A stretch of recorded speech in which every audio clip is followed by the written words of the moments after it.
For the first time in over 50 years, humans are heading back to the moon. And no, this isn't just another space mission. This is the beginning of a new era. NASA's Artemis II mission is not just about revisiting the moon. It's about preparing humanity for something even bigger: Mars. Back in 1969, NASA made history with Apollo 11 when humans first walked on the lunar surface. But after the Apollo missions ended in the 1970s, human space exploration beyond Earth orbit came to a halt until now. Artemis II is NASA's first crewed mission under the Artemis program, and it marks the return of astronauts to deep space. Unlike Artemis I, which was uncrewed, Artemis II will carry real astronauts aboard the Orion spacecraft launched by the powerful Space Launch System rocket. So, what exactly is Artemis II going to do?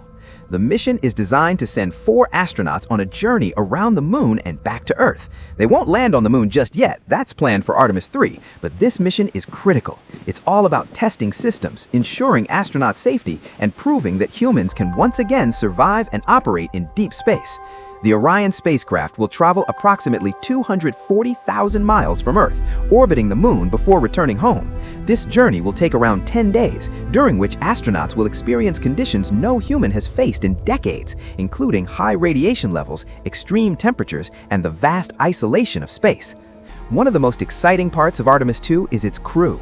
NASA has selected a diverse team of astronauts, including the first woman and the first person of color to travel this far into space. This represents a major shift from the Apollo era and shows how space exploration is becoming more inclusive. But why go back to the moon in the first place? The answer is simple. The moon is a stepping stone. NASA and its partners see the moon as a testing ground for future missions to Mars. By building a sustainable human presence on the moon, scientists can learn how to live and work on another world. This includes testing new technologies, habitats, and life support systems.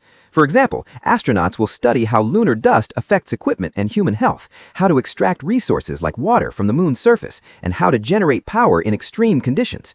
All of this knowledge will be essential for future missions to Mars. Another key part of the Artemis program is the Lunar Gateway, a space station that will orbit the moon. This station will serve as a hub for astronauts, allowing them to travel between Earth and the lunar surface more efficiently. Artemis II is also important for international collaboration. NASA is working with space agencies from around the world, including ESA and others, to make this mission possible. This is not just an American effort, it's a global one.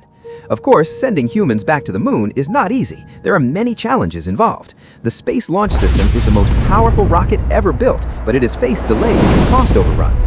Ensuring the safety of astronauts is another major concern. These space missions expose astronauts to higher levels of radiation, which can be dangerous over time. There's also the psychological challenge. Being millions of miles away from Earth in a small spacecraft with limited communication, it's not something everyone can handle.